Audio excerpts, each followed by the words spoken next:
Hello guys, welcome to my YouTube channel. मेरा नाम कुणाल कांत है और आज मैं आप लोगों को रेडिएशन के बारे में कुछ बताऊंगा।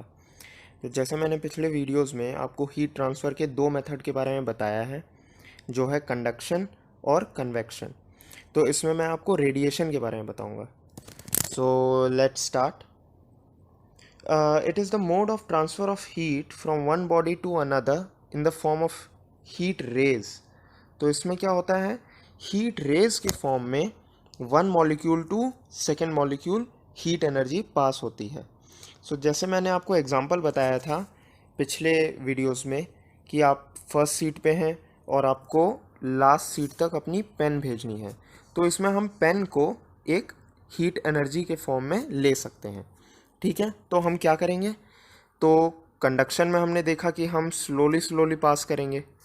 कन्वेक्शन में हमने देखा कि आप उठ के डायरेक्टली आप उसको जाके पेन दे दोगे।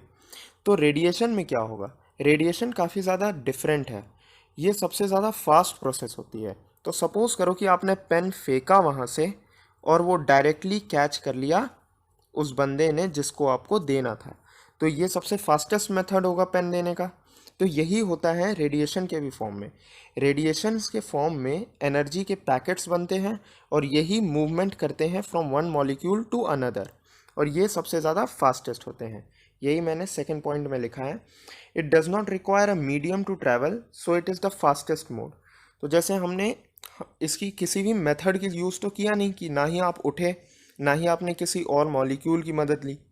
ठीक है, ये डायरेक्टली मूव हो गई हीट की packets from one molecule to another, इसलिए ये सबसे ज़्यादा फास्टेस्ट होते हैं। अब हम आगे बढ़ते हैं एप्लीकेशंस ऑफ रेडिएशन में।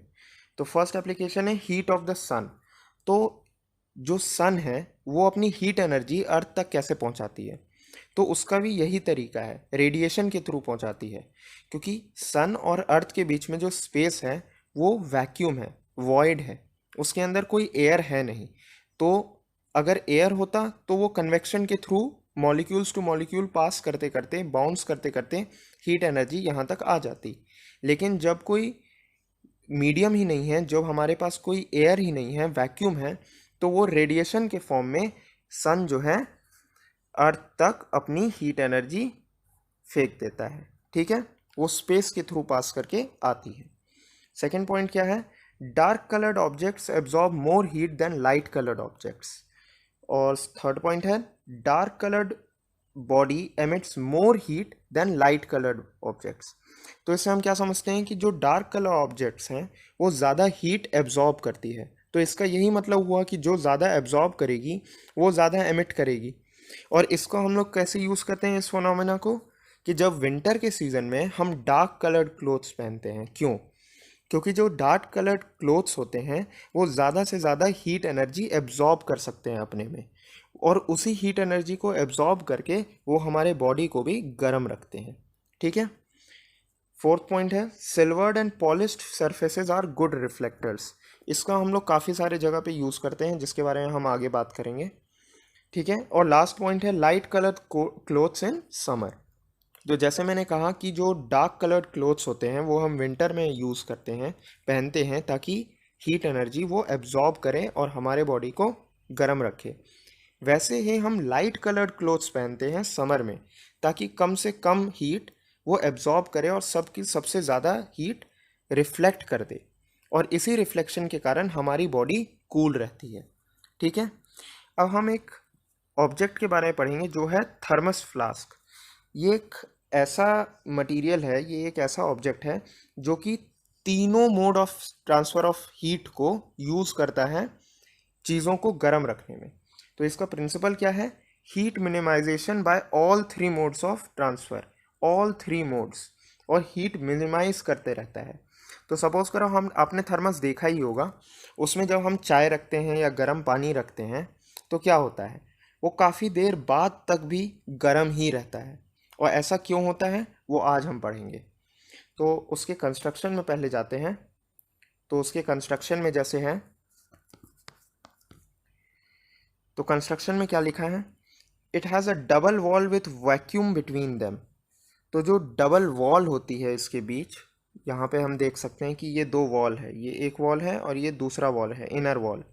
ठीक है, तो इसके अंदर दो सरफेसेस हैं, तो इसके बीच में वैक्यूम होती है। वैक्यूम माने कोई भी एयर नहीं होता है इसके अंदर, ठीक है। Outer surface of the inner wall और inner surface of the outer wall are polished. तो ये दोनों सरफेसेस जो हैं ये काफ़ी ज़्यादा पॉलिश्ड होती हैं, और पॉलिश के कारण क्या होता है, ये हीट को रिफ्लेक्ट कर सकती है। जैसा हमने ऊपर पढ़ा कि जो सिल्वर्ड और पॉलिश्ड सरफेसेस होते हैं ये गुड रिफ्लेक्टर्स होते हैं, ठीक है। तो इसी फिनोमेना को हमने यूज़ किया है थर्मस फ्लास्क को बनाने के लिए। और क्या है, it is placed on a spring और a cushion to absorb shocks. तो जो हीट एनर्जी के कारण या फिर जो एक कुशन से बनाई जाती है ताकि वो शॉक्स को एब्जॉर्ब कर सके, ठीक है। और लास्ट वाला क्या है, it has a insulating lid. तो जब इसकी बॉटल की लिड खोली होगी तो आपने देखा होगा कि इसके ऊपर रबर की होती है अंदर से या फिर प्लास्टिक की होती है। ऐसा क्यों? क्योंकि जैसा मैंने कंडक्शन में बताया था, प्लास्टिक और रबर, इन सारे मटेरियल्स जो भी होते हैं ये सारे होते हैं इंसुलेटर ऑफ हीट, मतलब ये हीट को अपने थ्रू पास नहीं होने देते, ठीक है।